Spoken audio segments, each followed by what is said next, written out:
All right, everybody. What is this, episode 34 now? Something like that. Like, follow, subscribe, all that good stuff.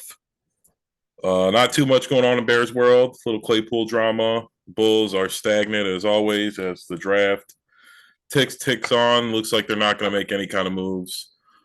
White Sox playing 500 baseball. It's depressing. We 16 strikeouts and still got a loss. How that works. Cubs are spiraling. Blackhawks, you know what I mean? We got some hope. So, but like I said, it's slow. The summer, these are the worst, 8 to 10 weeks of the sports year. Especially But when you got nothing going on. yeah, the You got bull, yeah, no, no drama, no trades. both baseball teams. I mean, the Cubs have been playing better, but like you said, the Sox are being the White Sox. The Bulls, and ownership gave AK the green light to do whatever he wanted to shape the roster however the way he wanted, and he's sitting on his hands. There was a lot of speculation about a Zach Levine trade Yeah, I to the saw a New lot York of the Knicks. Knicks. Nothing's happened. I Nothing's don't gonna know. I happen. didn't know how serious it was just because everything I kept seeing was like Barrett quickly and multiple first. Like, I don't. I guess they're not hot. People aren't high on Barrett or quickly. It was like, what do they think about Zach Levine? Where we're gonna get two starters and two first round picks for Zach Levine? Like, I mean, I think Levine is a little bit better than RJ Barrett, but I mean, like, if the Bulls got RJ Barrett in the first for Zach Levine, like an unprotected first, I think that would be, I mean, be really honestly be fine. I'm sure that the money doesn't work, but I don't know what they're like, why they're asking prices so high. What did he say? A young player, a good young player, and multiple first round picks. It's like, for what? Like, they already got to match your salary, so it's, I don't know. The NBA is very weird. Chris Paul just got traded for Jordan Poole and a first. Um, I mean, twenty thirty 2030 first or whatever. But they're just trying to get off of Poole's contract. Um, they paid him because they have to in basketball, like you do. Like, people are complaining about the Bulls re-signing Vooch, but it's like you have to, and then just sign and trade him. But that's a how's it weird gonna? deal. How's Phoenix gonna look next year getting Bradley Beal? Yeah, Phoenix got Beal. I thought Beal was one of the players the Bulls should have tried to go after. I think he would have waived his no trade clause to come to the Bulls. I really do. They're just like a big name organization, so I would have saw it, but I don't think it's going to work out. It's too much offense. As you can see, the Nuggets are going to come out like, you know what I mean, 8, 9, 10 deep and really wear you out. Guys who are going to score and move around, and different guys are going to play big. Like, KD and Book were playing like the best basketball player or best basketball two players have ever played on a team together for like 8 games straight, and it just still wasn't enough. So I Right. don't. And Yeah. with the changes to the CBA and stuff, like, there's going to be um the luxury tax penalty is a lot higher now, so that teams aren't going to be as willing to go into the luxury tax like that and go over the salary cap. So I'm very interested to see what they do. Um, a lot of guys aren't taking pay cuts like they used to come play for winning teams. So it's going to be like Book, KD, Aiton, and Beal, and like not much else. And one of those guys gets hurt, they're fucked. Maybe I don't know. I guess they're putting in a situation where two of them got to get hurt, and then they're really fucked. But I don't know. I didn't like it. Yeah. Um, I think they should have went out and got traded for Well, we like, talk about the rich getting richer too. what do you mean? It's just The Phoenix Suns? gets Yeah. Phoenix, they have Chris Paul. Obviously, he's a future Hall of Famer, but he's 37 years old. He's at the tail end of his career, and and they practically gave up nothing to get Bradley Beal. Yeah, well, yeah, it was like Like Paul, four second round picks, and or six second round picks or something, and it then was something stupid. four swaps. So it's like not that big of a deal. It's like, No, and you get Bradley Beal, who's what? He's 31. So you get, obviously he's not the point guard Chris Paul is, but he is an offensive weapon. He's okay on defense. And these teams nowadays building these super teams. Well, I mean, quote unquote super teams because you got Boston. Boston traded Marcus Smart to Memphis. They got that the was picks for odd. that, and then they got Porzingis. Um, Uh, Porzingis, I was okay with. I'm fine with the Celtics moving on from Smart. I think it just wasn't working. They had to move one of those three and try something new, and it couldn't have been Brown or Tatum. So Smart was the odd man out. But I just for Memphis, I don't get why they would try. I like Tyus Jones. I think Tyus Jones is a really good complement to John Morant. They play really good with them. And I don't see how that helped Memphis at all, unless they want well, like some leadership in the locker room. if I'm the Bulls, I'm calling Memphis and I'm asking about Tyus Jones. Well, he's gone now. He got traded in the Porzingis trade. I didn't think he did. I thought It was a thing. Well, the first I one thought it fell got the apart. it fell apart, and then the second one was it's a 3-team deal. Smart to the Grizzlies, Tyus Jones to the Wizards, and Porzingis to the Celtics. And then like the Wizards got some picks and shit too, or some shit like that. I don't know. But it doesn't make I don't know. It doesn't really make sense for me. Celtics, I understand. They'll probably make a few more moves. They have to shake something up. I just didn't see it when, like I said, unless the Grizzlies plan on moving on from Ja, which I don't think that's going to happen. I just thought they didn't. They already had a really good defense, and so we'll see. We'll see how it's weird. The Bulls didn't get in on any of this action. But we'll see. I don't. If Poole was on the block for that low, if I was the Bulls, they could have traded. They could have got Poole in a first for like DeMar DeRozan based on that deal, and I don't think that helps the Bulls like next year. But and I don't think Jordan Poole is that good, even though he went to Michigan. I like him a lot. I think he's an offensive weapon. I think he's Levine without the athleticism. Um, but like I always say, especially in the NBA, it's the talent acquisition. You don't start trying to build a roster of complete with like, oh, a 3-and-D wing. It's like, no, you get all the talent first and then you sort all that out. But you can't be passing up on talent, being like, you know what, he doesn't fit our scheme right now. It's like your scheme is to lose. So it doesn't matter what your scheme is. Like and I just think that'd be really exciting if they had Levine and Poole out there jacking up threes all, you know what I mean, all year. That'd be fine. And then, like I said, and you still try and trade Levine. You still trade. They just put you in a better position where like you might be able to take a lesser deal, knowing you still got a potential star on your team. Um, that's why certain Chris Paul can just be given away and things like that. But the Bulls are in no position. They're going to re-sign Vooch, Zach LaVine, and DeMar, and I guess it just seems like they're running back at this point. Unless I really hope not. I mean they have. I just don't see what they're going to lose. Io. If I had to guess, 100% Caruso gets traded somewhere. I think a contender will really want him. I can't believe, like I said, I still can't believe they didn't trade Caruso for James Wiseman. I just don't see what was the downside. It's like you're going to lose Caruso in a year anyway. Um, it's like, okay, James Wiseman sucks. It's like Caruso was never going to blossom into a superstar either. So you weren't. It was like no lose situation, and they needed a big man anyway. So they just and like I said, that was a real offer. I believe it was Caruso for Wiseman. You know what I mean, or whatever they needed to do to make the money work. So the Bulls, and AK just again, he's turning into at this point. I mean, I know Lonzo getting hurt really hurt him, but and we're in the territory where I mean, guard packs did better than him. They're developed players better than him. They made better Yeah, deals I than mean, him. With like the Lonzo deal, like the Lonzo, Vooch, all that stuff looked good. But now 3 years down the road, 2 years down the road, it's awful. I mean, I know it sucks that Lonzo got hurt, but like I said before, the sign of a good GM is not like all of your signings work out perfectly. It's like, what do you do when the guy you relied on to be something gets hurt? Then what do you do? Like, and he hasn't been able to really do anything.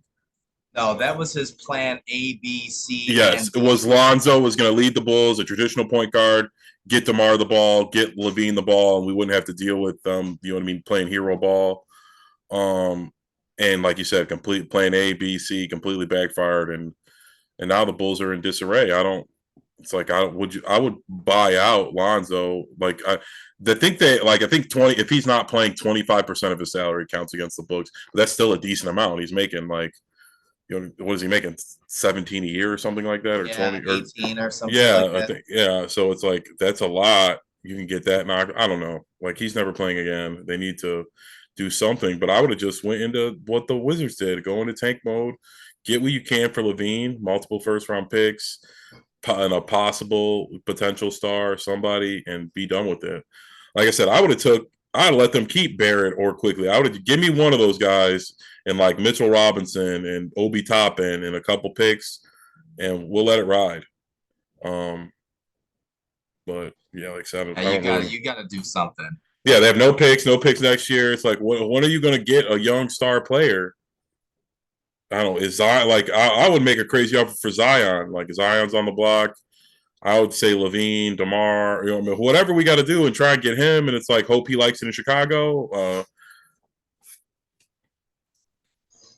I, it's gonna be rough. I mean, having the Bulls be the Bulls right now, it's they're the worst run team in the league. It seems like they're the worst run team in Chicago right now. It's just they're not doing anything. At least, you have guys like Tremaine Edmonds for the Bears saying that he wanted to play for a rebuilding team. That's why he chose to sign in Chicago. That's the sign of a GM who sold a young player at the top of his position in free agency on coming to the Bears in order to be a part of something. And it just doesn't seem like any of these other GMs have that kind of moxie. Maybe with the exception of, well, it's not even Stan Bowman anymore, but whoever's in charge of the Blackhawks, it just seems like now, you know, Ryan Poles is the only one that has that kind of moxie and swag in order to pull something like that off. And I found Tremaine Edmonds' comments about wanting to be on a rebuilding team very refreshing and kind of nice to hear. A lot of people are saying that Alan Williams is still going to be on the hot seat because regardless of whether or not we have another rush end, we were a bottom three defense last year. We have the number two linebacking core in the NFL behind San Francisco, according to many of the sports media outlets, ESPN, PFF, everybody else like that, graded the Bears linebacker core as number two behind San Francisco. Terrell Stevenson has been an absolute beast in OTAs, a mandatory minicamp. mm-hmm. That just seems to be the consensus. He's probably going to be the number two corner, definitely, but there's a very good possibility that he takes over as the number one corner from Jalen Johnson. And it's just, that defense has got to improve. And if it doesn't, Alan Williams is going to be in trouble. Yeah, it's weird. A lot of the trade talks died down. I really haven't seen anything about Ngakoue, where he's going, but I don't know. I have to look up when the next like big trade rush is for the NFL. But it has to be coming soon. Like, is there going to be a Chase Young deal? Is maybe a Daniil Hunter deal? I know he's out there. They want to move off of him. I know they're going to want to try and rob us if we want him, but I just really think we're in a situation where if it doesn't cost us one of our first round picks next year, I say pull the trigger. Like I just don't We think. almost have to. Yeah, like We almost have to. I'm fine with being like, you know what, we're not giving up one of these first round picks no matter what, unless it's a bona fide TJ Watt type of guy, or whatever. But the second round pick, it's like, who cares? We're gonna have two first round picks. We can trade back and get another second round pick if we have to. If you really want to say another second round pick that bad, but we can't go into the season with just no edge rusher. I think, like you said, our linebacking core is very good. We drafted some big boys up front, so that should help. Big interior linemen and good downhill tackling linebackers. We should be able to stop the run game. So we need somebody who could just get there like every fourth pass, every fifth pass he's getting there. And I think Yannick fit that mold. Like I said, I don't know if Chase Young could. Free agent, by the way. Yeah, I don't know if Chase. Eberflus did say a couple days ago that they are still looking at edge rushers and possibly bringing one in before the start of training camp. Yes, that's what I would want them there. Yes, we need them there before training camp because, like, we need continuity. We got to be a team. I want these guys there getting reps, becoming a team. So I think it has to be soon. I'm guessing Yannick is holding out for contender at this point. Because I know the Bears wouldn't lowball him that much. I'm assuming they're giving him close to market value. He also played with Eberflus already, where he had a pretty solid year in his defense. So, like I said, again, I'm guessing he's holding out like, oh, if the Bears are only going to give me $5 million with incentives for 10 or some shit, let me see if KC will give that to me. Somebody gets hurt in camp, or you know what I mean, the Bills or whoever, the Eagles. But I do think that I liked how proactive Poles was the beginning half of the offseason, but I want him to not shy away from that and aggressively go get us some kind of pass rusher because we need him. This is the NFL. All those other positions don't matter if we can't get to the quarterback. Yeah, I mean, this isn't mid 90s, late 90s, early 2000s football where running backs were king and, the key to any defense was stopping the run. And while stopping the run is still an extremely important part of the game's evolved. Defenses have evolved to where, well, the offenses evolved to where the defenses had to kind of change. And now it's getting pressure on the quarterback. And if you have a good interior pass rush, you can kind of slide with having not so good edge rushers, but the Bears had neither last year. I know they shored up their interior defensive linemen, but we haven't seen any of these guys in NFL action yet, so we don't know how Yeah. big of an impact they are going to have on the inside. There's been a lot of talk about Gervin. He apparently is a workout warrior, but we know how those workout warriors turn out in the NFL draft. Just because they're big, fast, and strong, that doesn't necessarily translate to talent and skill on the field. You got to be able to put all that stuff together. So if he can do that, then great. Nobody's going to compare him to Aaron Donald, obviously, but if these guys can at least somewhat generate a pass rush on the inside, I think we can get away with having subpar pass rushers on the edge, and we can still make it work. But again, that's going to be up to the creativity of defensive coordinator Alan Williams. Is he going to be able to scheme different blitzes? Is he going to be able to scheme different, defensive lineman stunts that are going to be able to get these defensive linemen free in order to Yeah. take free rush at the quarterback? And last year we didn't see any of it. Or are we going to finally be able to develop one of these guys, one of these young guys we got, one of the guys second year, Gibson, Dominique Robinson, like that too. I Yeah, think that's a big part of it. Is that young talent, coaching them up and making them better. You're absolutely right. yeah. But like I said, not too on the offensive side of the ball. There's some stuff been coming out with Claypool. People don't like his effort or something like that. Um, I don't know what that is. Maybe that's grumblings. Maybe they're trying to trade him or something. I feel like at this point, if we could trade package him with a pick for a pass rusher, I would do it. Just because, like I said, I'm in desperate need of them. And one of those guys is going to be the odd man out, and it might be better just to do it now instead of later. And before I it know costs my any. my thing is I really like size at the wide receiver position. I do. And being 6'4", you need that kind of red zone wide receiver, throw the ball up and you go get them. I know that's what tight ends are for too, but at the same time, it's nice to have that 6'4" guy as opposed to a 6-foot Mooney who, I mean, I like really it too. I like size too. oh, It's I just just man, it's hard for me because if you trade them, you're gonna have Tyler Scott, Bayless Jones, DJ Moore, and Darnell Mooney. You're gonna have four wide receivers that are all under the 6'1". DJ Moore 6'1". He's the tallest wide receiver of that group, and I think you need I mean, I don't know. I guess you can get away with it. I hey, would that like. wouldn't be my ideal. I just think the Bears like Moody, and Claypool's been getting a lot of hate. Well, it's just because he hasn't been able to stay on the field. He's dealing with nagging injuries, and these are small, minor injuries. You're at fucking mandatory minicamp, dude. Like little bumps and bruises. You're not even in fucking full pads. Stop being such a fucking pussy, and just go out there and run your routes. I don't know. I'm not a professional athlete. I can't tell these guys, but if it's a small ailment, if it's a small injury, if you're just hurting or whatever, suck it up, dude. You're getting paid millions of dollars to play a fucking game, and you're not even in pads. You're not even getting hit. Yeah, I Like, know. I These, don't understand. I mean, growing up for us, obviously, these guys used to be our heroes, and I understand now they're kids compared to us, but it's just like you said, it's like grow a fucking pair. It's like you get paid millions of dollars. Like, I understand it's not the same thing, but it's like people lose respect for you when they gotta like go through real problems and gotta go to work the next day, and you're like, my ankle's not feeling good. I can't go out there and run routes. Like, what the fuck? Like, go out there and jog them. You know what I mean? Like nobody should be questioning your work ethic in the NFL. You have the best job in the world. These professional athletes, the best job in the world. I cannot stress that anymore. Like, and I understand how hard it is, and as a person who played and grinded my whole life, I can only imagine the amount of effort they put in to get to that point. But I also understand. I know guys from the NFL, and you know what I mean. And it's like I know what you're doing once you get in there, and it's the easiest fucking job in the world.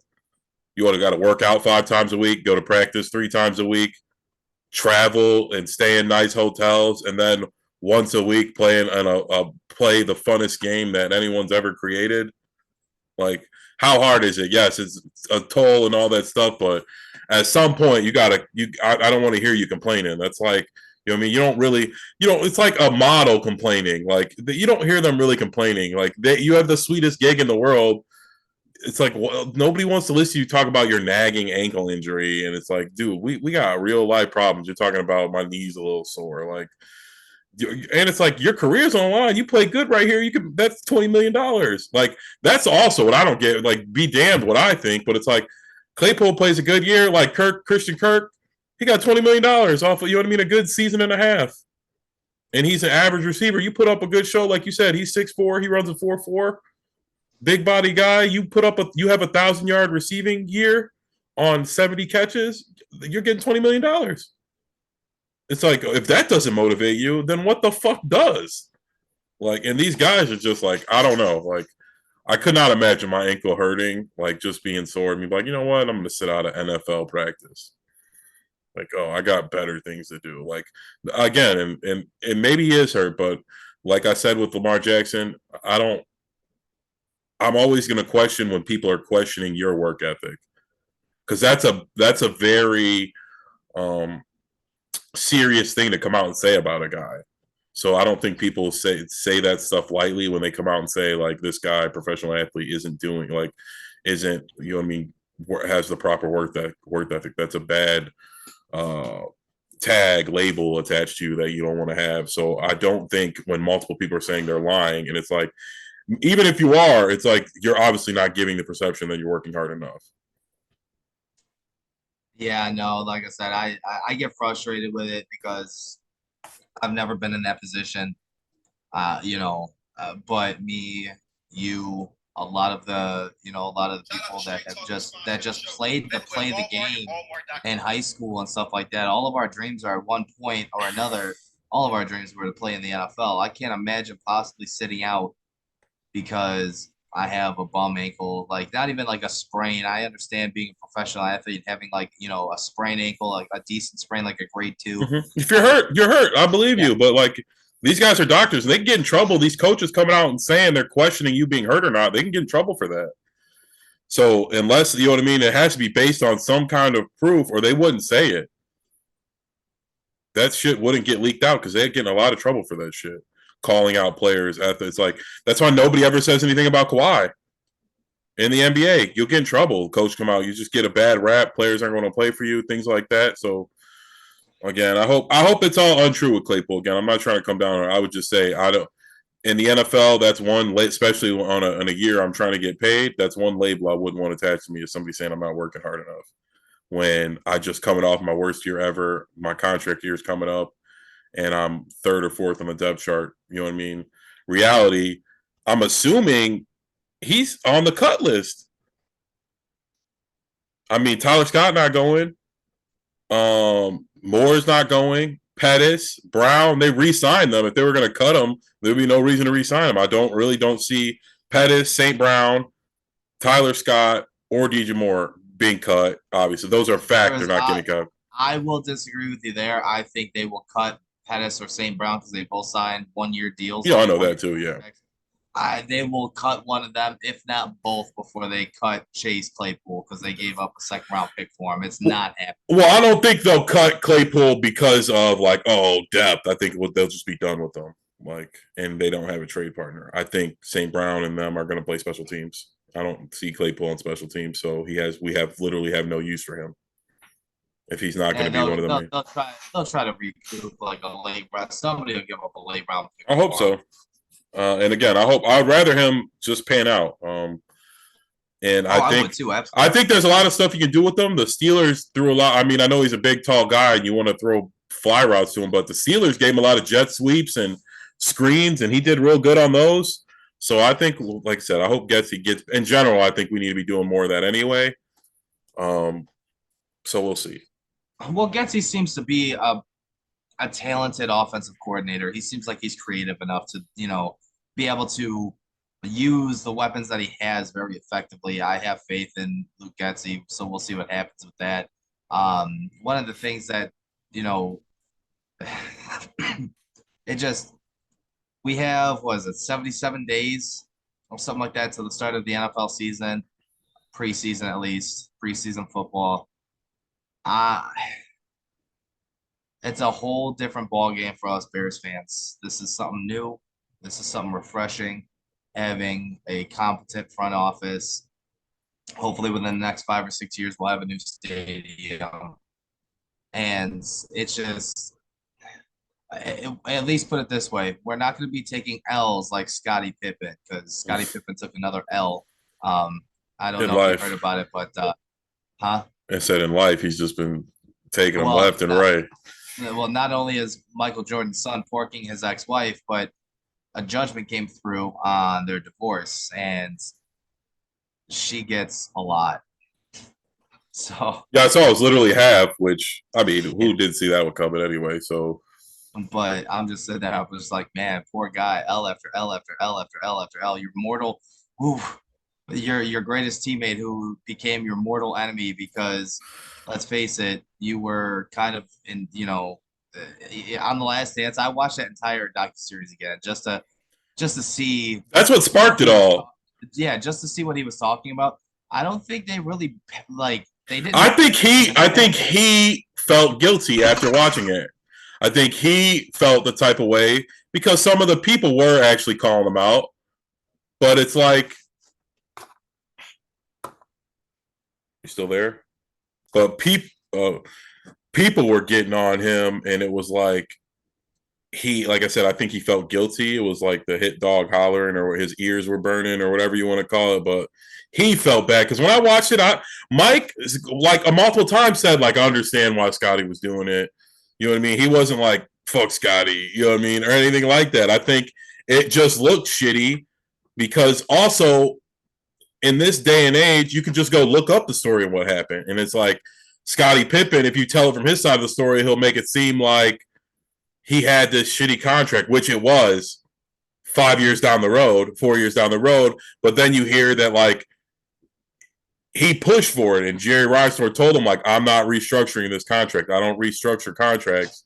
That's why Mike signs a 1 year deal every year because whatever we agree to, I'm not changing it." And Scotty's like, "No, I want the security of a 7 year deal." And it was like, what was it? It was like 7 year deal. I It don't was know, like $19 million, 7 years, $19 million, or some shit like that. which He's was getting a paid like I wasn't a lot at the time though. Like not really no, Mike, because Mike was getting 35 a year, so it no, wasn't a lot. Mike only got 35 his last year. I thought he got the Michael Jordan, three. I thought the three Michael years before that he was getting Michael 35. Jordan only made $97 million in his playing career. In his 15-year career, Michael made I did 97. see that. I did see that. Yeah, you're right. So I guess that couldn't have been possible. Well, no, if I guess you made your last three, if you made okay, I guess that would be over 90.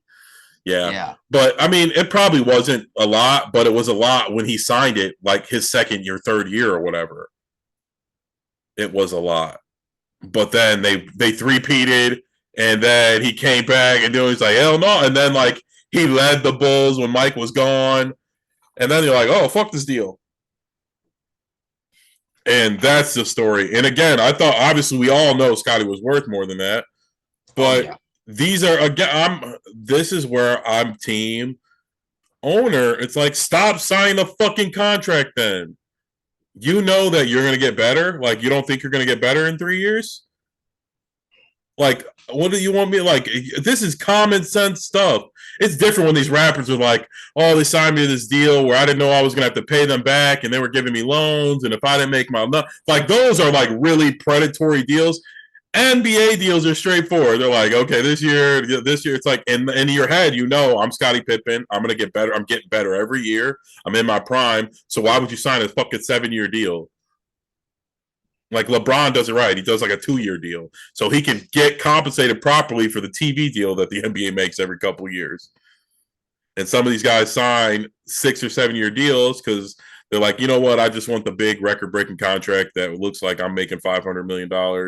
And then 4 years down the road, they're like, oh, I don't like this deal anymore. It's like, I'm sure you don't, but like, I'm supposed to feel bad for you. Signed, you're a grown man who's making 20, $30 million a year. And then you want me to feel bad? They're like, oh, the owner's fucking me over. He only paid me $30 million to play basketball. Like, what the fuck? Well, now there's a lot of talk now that since Michael sold his majority share in the Charlotte Hornets franchise, that Jerry Reinsdorf should sell him a portion of the Chicago Bulls. I'll respond to that as no, because Michael Jordan is like one of the few owners who clearly proven to be even worse than Jerry Reinsdorf. Like, come on, like the Bulls, even on their bad times, are like way worse or way more well ran than the Hornets are. Well, the problem is nobody wants to say no to Michael. Michael doesn't surround himself with somebody who's going to push back. Michael surrounds himself with a bunch of yes men that are just going to say. I don't necessarily think he surrounds himself. I think Michael basically exudes that, where like no matter who you are, you're like nobody wants to challenge Mike. So I don't know. I don't. It would be cool for the Bulls, and maybe they could get some free agents to come. Maybe, I don't know. Charlotte's a weird spot because it's like a huge basketball state, but the Hornets have always been pretty shitty, so they don't have a huge fan it's base. all about college basketball in North Carolina. So nobody really likes them, but I don't know. I think Jerry should sell it to somebody else. I mean, if Mike wanted to, I guess it would be fine. I guess he couldn't be too much worse than Jerry, but he just hasn't been good. I like Mike a lot, and he's the GOAT of the NBA, but he's a terrible owner. Like, or terrible at draft. He's terrible being a GM. The Hornets are doing good, and he fucking. I won't say he's a bad owner because he bought for 285 and sold it for $2 billion. Yeah. And even with let's say inflation, you know what I mean, it doubled. He's still like tripled his money. Like, did you see what Nick Wright said? He was saying that Michael Jordan as an owner should tarnish his GOAT legacy. And I'm just like, Nick Wright, you LeBron fucking nut rider. Are you literally looking for any reason you could possibly think of to deter Michael from being the GOAT? I will agree with him there because I'm not in that sense. Well, I saw that segment. I'll agree with what he said, that if Mike was a great owner, it would have counted towards his legacy. And we all can be fair there. If he would have became an owner, won another 4 championships, everybody been like, yeah, that's right. That's why he did it, because he was a GOAT. But I don't think it should tarnish his legacy. I'll say that's the part I don't agree. But I do think nobody's really saying that about Magic, though. Like, all of his Magic hasn't won. But Magic also has business dealings and stuff like that, and and he also has some stuff in some team sports. Yeah, but Magic's never even in, like, he was only in the GOAT conversation for like that 2 years him and Larry were going at it. So I don't think it's like a head-to-head Mike and LeBron thing. And I do agree with Nick Wright when he says if Mike would have been a great owner, it would have been a notch in his cap, but I don't think it counts against him because it ain't basketball. Like, at the end of the day, it ain't got nothing to do with that. Well, we all know what's going to happen is that eventually when LeBron does retire, and he's going to be good. I think LeBron, but I think that's something LeBron had that Mike doesn't. Who cares? I think LeBron's going to buy the Cavs. They're going to either get an expansion team in Las Vegas, and he's going to have it, or Dan Snyder's going to sell him the Cavs, is my guess. Or the NBA when Dan Snyder goes to sell, the NBA will probably work with LeBron to get him that team. I think LeBron will be wildly more successful than Michael Jordan. Even today, even on his way out the door, they said Michael Jordan was heckling their potential number 2 draft pick. So bad that the guy went on Twitter and talked shit about Michael Jordan. Then, when he was drafted tonight, him and his mother looked visibly upset that they got taken by the Hornets. He said that Mike was trash talking him the whole time during the workout, trying to get in his head.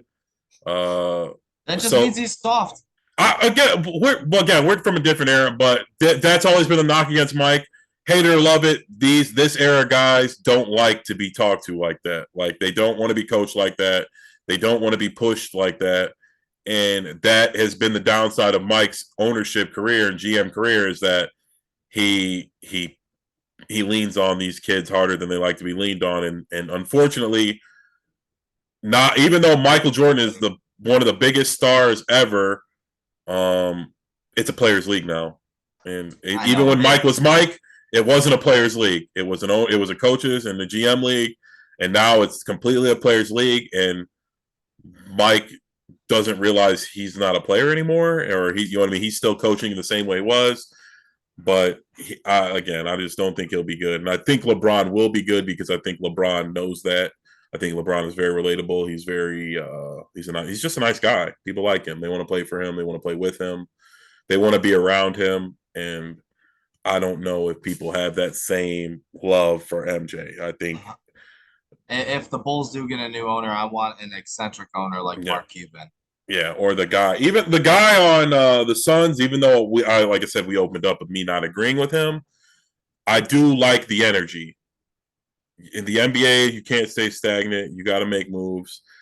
I know we just saw like every once in a while the homegrown teams win, but usually the active free agent, you know what I mean, super teams win. The Nuggets, they did it. They built from within, but in reality, you can't bank on doing that because they have an MVP that they drafted in the second round. Yeah, how often does that That's not happen? going to happen. Like Jamal Murray was hurt and fell in the draft too, and you know it's like this like a perfect storm, or like it's kind of like Curry and Klay Thompson. Like Well, they, you take a look at the two stars of the NBA Finals this year, Jimmy Butler and the Jokic. Like you said, Jokic was drafted in the second round, and Jimmy Jimmy, Butler was taken number 30. yeah, Like that doesn't happen. yeah, you can't bank on that. So, like I said earlier, I think the NBA is always talent acquisition. If I'm the Bulls, I would have went after Poole. I know he doesn't necessarily fit. They probably still wouldn't be able to play defense, but that would have been another star. And then when the time comes, you'll have the ammo to load up and trade for the real superstar. And I feel like when that time comes, the Bulls they never have the ammo. I think the I last time think they the did, Bulls. I think they're putting too many eggs in the possible Giannis basket. I don't know if that's yeah. I really think that they're banking and hoping that Giannis becomes a free agent and doesn't resign with Milwaukee. I don't know. I mean, here's the thing too is I don't understand, right? So Chris Middleton turned down his player option or whatever for $40 million. $40 million. I would Who's have gonna pay him more money than that? my guess is I'm assuming he's thinking he's going to get like a 3 year, $90 million deal and say, you know what, I'd rather the 3 year deal than play one more year on this 40 year deal, get hurt again, and then I'm fucked. Fuck That is that. my guess, but I agree with you. When I initially saw it, I was like, "Oh, Chris Middleton declined his option." I'm like, "Whoa, it must have been like 18 or something, 22." And they're just going to restructure him. And I'm like, $40 million. I'm like, what the fuck? I'm like, I'm getting that. Like I said, like I've always said, what I said about Ja, like in my head, that's not my money. That's my kids' money. So I can't be like Floyd Mayweather says that. He says, my kids can't eat legacy. Yeah, So it's when I like, saw that, I read it like Chris Tucker in Rush Hour. I was like, $40 million. yeah, like what are you like? I'm get like, and I want my Kings to get him, but I'm guessing he's gonna get like 25 on the open market. I'm guessing he gets like a 2 year, $55 million deal. I'll say right now. That's what I'm guessing, something like that. And I'm assuming maybe that's what he's going for. The NBA are all guaranteed contracts, so maybe he's thinking long term. When we get a 3 year deal, lock it in, and that. But I Yeah, don't know. because 40 million's a lot.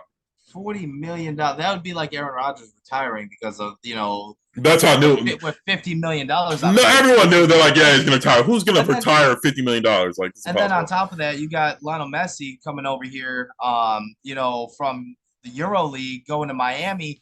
And what's he getting? He's getting like what is it? Isn't it like a $500 million or something like that? Yes. And like some weird like discount on starting his own team eventually, like Beckham. That's it. Beckham got a deal like that or something from I don't know. Oh, Um, not okay. So it's 60 million a year. For Lionel Messi. He's set to make an Inter Miami. So let's see. Let's see. It's a 60 million dollar a year contract. I don't know how many years it's worth or how much he signed or how long he signed on for, but $60 million a year to play MLS, and I like we both know, right? MLS soccer is the most popular sport in the world, in the entire world, in its entirety. It's soccer. Um, but MLS is nowhere near the MLB, NFL, anything like that in terms of popularity in America. So how is it that the MLS an MLS team was able to pay an individual player $60 million? Like, do they just expect him to bring yeah, a so well, that's what jersey they're from? banking on. They know they're going to sell out all their jerseys. And I mean, they're still the owners of teams. They're probably rich as shit. They probably own other teams or part owners of other teams or own huge businesses. And yes, Messi in particular is based like my buddy after it happened, he went on the Chicago Fire site. The price is literally like quadrupled for the game against Miami, and they don't even know if he's playing. And the Fire tickets versus Miami are quadrupled now, and they're Damn. sold out. So it's like, and I don't know how many Fire games you've been to, but I've been to a couple, and they're always packed. They don't. I'm guessing they. Never. Maybe they don't get a good TV deal, so we're not seeing on TV. But I know, like locally, they do very well. They had to go out and get their own stadium, so I think they'll do okay. I don't know where they're getting. I'm guessing they can just bank that Messi's going to make them at 60 mil back easy. Like, what's a jersey cost? $100? Well, They're gonna sell a million of them. that's why I'm saying if you're both the White Sox and the Cubs, you go after Shohei Ohtani Oh next yeah. year because you're gonna make that money I back. don't know. Shohei Ohtani is about to get like the biggest contract an American player has ever gotten. I'm sorry. I'm gonna say this right now. I don't care. I put this on Twitter after the statistics of they showed about the Los Angeles Angels, um, what their team leaders were, and he literally led them in And everything everything. besides saves. For him to not even be considered the MVP the last couple of years is absolutely asinine. There was not a single player on their team that means more to a single team, regardless of how bad they are, than Shohei Ohtani means to the Angels. For to have a 15 to 20 win pitcher with a sub 3.5 ERA on top of a guy that hits 340 bombs and has over 100 RBI, there is not a person on this planet who plays baseball that is more valuable to a team than Shohei Ohtani. There's Yeah, not. it is very weird. I don't It's know. Maybe fucking criminal. it's like the Russell Westbrook thing where it's like he does it, so we're like, oh, that's what he does. So like, it's not impressive. They don't know how to judge it. But yes, he's clearly he should be the MVP the last several He years. is the best player overall in baseball, Yes, and he quite possibly may be the greatest baseball player of all time. I Just mean, just altogether. because we didn't get to see any, but there's been guys who could hit who said they could pitch. Ichiro used to say all the time that he easily could have been a starting pitcher, but back in the day they just didn't let you do that. But Ichiro used to say all the time that he could have easily been a 15 win a game. Like he threw 95 miles an hour. He could throw a fastball right down the middle with ease, or like wherever he wanted it with ease. Um, but yes, I have to agree with you. I mean, it's kind of hard to not say he's not the best baseball player ever. Like if we're talking top to bottom, like nobody's ever done both at this high of a level, not even close. And not many. I guess what didn't Babe Ruth used to pitch a little bit? Yeah, Babe Ruth pitched, and Babe Ruth was a good pitcher, but that was different rules. Yeah. That was back in the 1920s or 1920s and 1930s. Like you can't compare the two. Yeah. What Shohei Ohtani is doing now in 2020 through 2023 is probably the greatest achievement in the history of the sport. Yes, I would have to agree. Yes, he's clearly the best baseball player ever. And like I said, he's about to, I'm guessing, get $1 billion deal. I mean, very close It's going to to it. be close. It's going to be anywhere from a half a billion to $1 billion. I mean, for and you and I talked about this when we were talking about even if he pitches, let's say he wins on average 12 games a year for the next 10 years or whatever, plus what he's got now, that's borderline Hall of Fame career as a pitcher. If he produces at 60%, 60 to 75% of what he's producing now for another 10 to 12 years, that's a Hall of Fame career as a ball player, as a hitter, as an offensive player. Has there ever been a player in the majors that can honestly say that they have a resume like his to where he's a Hall of Fame career as a pitcher and a Hall of Fame career resume as a hitter? It's like you said, nobody can even say they had like one All-Star season in both, let alone an entire career's worth of like. I don't. Babe Ruth was close to a Cy Young. I don't Yeah. remember. Well, I'm just saying, But taking Babe Ruth out of it, like nobody in the last 60 years can even no, say they were like a middle of the road pitcher and a middle of the road hitter. Like he is so could far you beyond. imagine? Like, think about this for a minute. And I really want to like if he could do it. If there's any player in the history of baseball that could do it, he could do it. If he wins a Cy Young, and then let's just say he wins like a Silver Slugger, that would be all the criteria you would need right there. A Cy Young Yeah, I mean, award he's and definitely going to do that. A Silver Slugger in the same year. Yeah, I That think would he be will. ridiculous. I mean, he should clearly be the MVP. I don't even know why there's other people's names on the list. I Really, at don't get this it. Why? point, Because Aaron Judge hit 50 something home runs last year. Who the fuck cares? What Shohei Ohtani? I what would did he like. hit? Like 40, 38 or I something? would He hit a pay. lot. I would pay. Yeah, I would pay more money to see Shohei Ohtani against the White Sox than I Oh yeah, would like I said, Aaron Judge against the it's White going to be Sox. very interesting the amount of money that gets thrown out because the Dodgers, the Yankees, the Red Sox, and I'm assuming the Cubs are going to give him whatever he desires. It would A just blank be check. idiotic. Like I said, if you're the Yankees, like I said, the Sox, I don't even want to talk about it because they just can't compete. Like, unfortunately, the only way the Sox could get him if they offered more money, and I don't think they'll do that, and like it's considerably more. I mean, Shohei's agent's going to tell him, "You man, you got to go to the Yankees. You're going to make so much money in endorsements, or the Cubs, or jersey sales. Like, so he's going to end up going there, the Dodgers or something." But it is going to be wild when he, like I said, he gets a fucking 8 year, fucking $800 million contract where he's getting paid $80 million a year plus. You know what I mean? The first couple of It's years. gonna be stupid. Yes. Like we thought the Alex Rodriguez deal was ridiculous when he first signed it. What was it? That 10-year, $300 million deal when he Yeah. signed with the Rangers. Then we thought that's chump change in the NBA now. Shit. yeah, and then we thought when Bryce Harper signs with Philly, we thought that contract was exuberant. And even the Aaron Judge contract this past offseason, lots and lots of money. Nothing is going to compare to when Shohei Ohtani gets these offers of free agency this upcoming year, and he deserves every penny. Oh yeah, big time. Every penny. Yeah, It's criminal. It's criminal that these MVP voters, like, I just don't understand. There's not even a debate.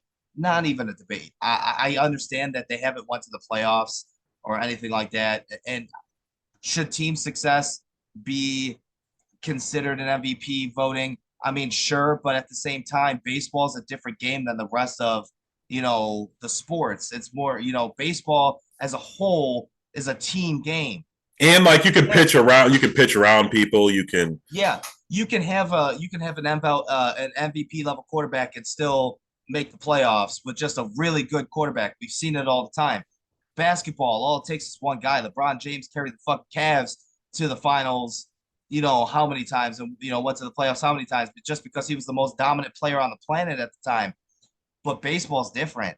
You can't that's 22 guys on the field.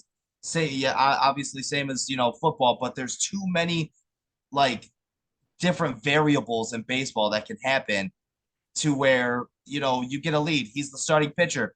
He throws 2 hits, 7 innings. They're up 3-0. All of a sudden, the bullpen comes in, gives up 3 runs. He takes the loss. Like, or anybody, anytime there's hitter or people in scoring position, you just walk them. Like, yeah, you can. So I understand. You're definitely right. Like the MVP of baseball should just be what you do because it's the most valuable player, and it doesn't always equate to winning. In other sports, for the most part, it does. You can carry in basketball, you can carry in football, certain positions, quarterback, running back. Um, but yeah, Shohei is just. I guess I've never thought I'd see somebody like that. Just because, especially just in the United States, we don't even let kids do that. Maybe we kind of hurt ourselves from doing that. I think the United States sports is so specialized now, where like they won't even let you do that. Like you're like, you know what, you don't need to be pitching that, hit and pick one, and just. And I think we probably missed out on a lot of guys who probably were good enough to do it that we never let train that way their whole entire lives, or as they got older they make you stop doing it. And then, because I mean obviously he's special, but I'm sure there was guys out there who could pitch really good but never got the, you know what I mean, they stopped getting to take hitting practice because they were the ace on the team, and they were like, dude, you're not getting hurt, like you don't Yeah, get to and I take. mean, I'm sure they could, but I don't know if they could do it at the level, even if they continue training, because it's really hard to make it as in the majors as a pitcher or a hitter. It's hard to make it as one or the other, Yes. let alone be a superstar at both. That at that level, that's the probability of that happening is so small, and Yes. he's made it look so easy. Yeah. Like, what's the probability of making it to the majors? Just the I don't even know what the percentage is. It's ridiculously small, just like any professional sport. But he does something at a professional level, good at it in two different positions, and they're completely different positions. That's damn near impossible. Like at the same Yeah. time, too. At least when Babe Ruth was doing it, Babe Ruth was pitching, and then he moved to the outfield. He wasn't doing both at the same time. Shohei Ohtani's doing both at the same time. It's Yeah. nuts. It's gonna be wild to see what kind of money that guy gets. But guess that's all we went on. We talked a lot. That's a lot longer than I thought it was going to be. We said there was nothing to talk about, but some interesting trades the Bulls were not involved in, and some interesting baseball stuff that Chicago teams probably weren't getting involved in. I would say the Cubs are a long shot for Ohtani. I would say they're the fourth option. I would say Yankees, Dodgers, Red Sox, then the Cubs, in that order. But it was nice talking to you, bud. 2-3 more weeks, we'll be back to football news. Hopefully, um, maybe the Levine will get traded in the next week or so. But like, follow, subscribe, all that good stuff, and I will see you on Sunday, buddy. I will see you on Sunday, sir. Yes.